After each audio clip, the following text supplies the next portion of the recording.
Give Jeremy your attention, folks. Alright, guys.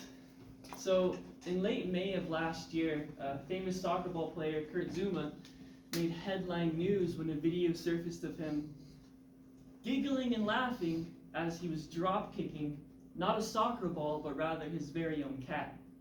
And perhaps rightfully so, the world responded with vengeance. Kurt lost hundreds of thousands of dollars, faced all sorts of legal issues, put his career at jeopardy. We even had prominent political figures, such as the mayor of London, calling for him to face criminal charges. And this may come as no surprise to many of us. After all, we are a world of animal lovers. I love my dog. This is my dog. Yeah, I got a laser pointer. This is my dog Loki. He's a good boy, and I assume you like your pets as well. However,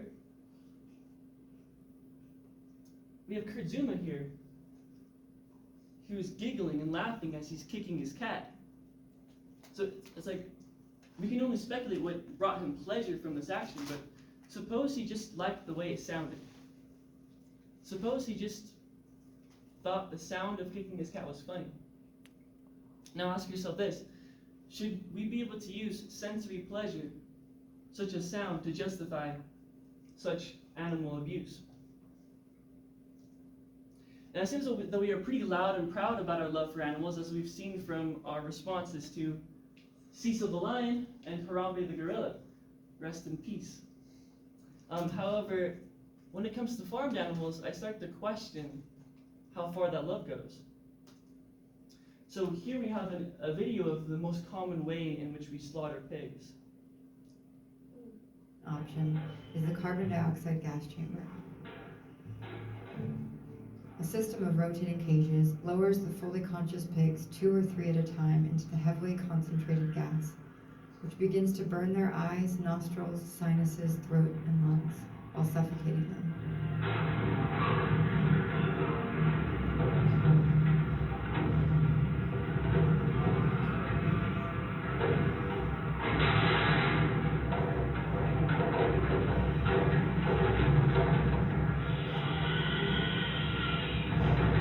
Option is the carbon dioxide gas chamber. Now imagine if Kurt Zouma, rather than kicking his cat, put his cat into one of those very same gas chambers. And imagine he used a sensory pleasure such as sound as a justification for it. Or maybe some other sensory pleasures, such as maybe he liked the way it looked, the way it smelled, or even the way it tasted. Now it seems like taste preference is a pretty barbaric reason to kill an animal, let alone put an animal into a gas chamber. But surely that's not the reason that we do it. We need animal agriculture to survive. We need it for certain nutrients. We need it to help our society move along. But do we really need to? Is the question. After all, the American Academy of Nutrition and Dietetics has shown us that a vegan or vegetarian diet is suitable for all stages of life, including pregnancy. Oxford University released a study, in fact the biggest one to date on the topic, that if we all went vegan, plant-based, we would increase available land mass by 75%. This makes a lot of sense, seeing as how animal agriculture accounts for more greenhouse gas emissions than the entire automotive industry combined. Planes, trains, and automobiles. Not to mention all the plastics in the ocean. It's not from your water bottles, it's not from your plastic straws, it's from the fishing industry. But if you want to save the fish by using a paper straw as you order your fish and chips, maybe let's reevaluate some of our choices. In fact, let's do that right now. It appears to me that the majority of times when we're buying animal products, it's not out of necessity. And in fact, often we actually go out of our way to buy the animal products. When we go to Burger King, for example, why is it that we buy the Whopper when the Impossible Whopper is right there? Why is it that when we go to the grocery store to get some source of protein, we wave in and out of the aisles, passing the nuts, the seeds, the beans, the tofu? How often have you heard someone say something like this? And maybe you've said it yourself, and I know I have. You know, I tried the veggie burger, but it just didn't taste quite the same. You know, I tried putting tofu in my dish, but the texture didn't feel quite the same.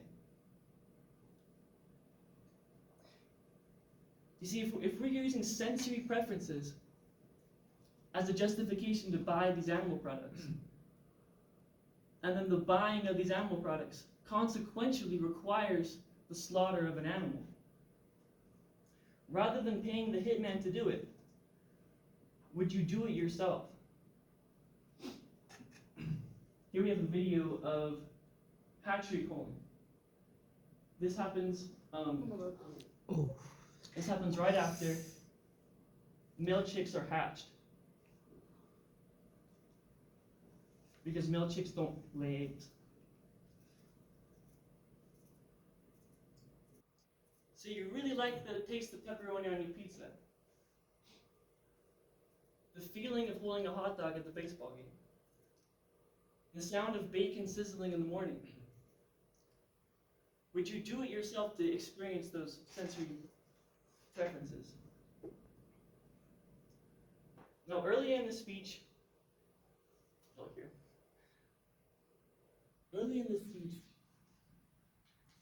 I claim that we are a world of animal lovers.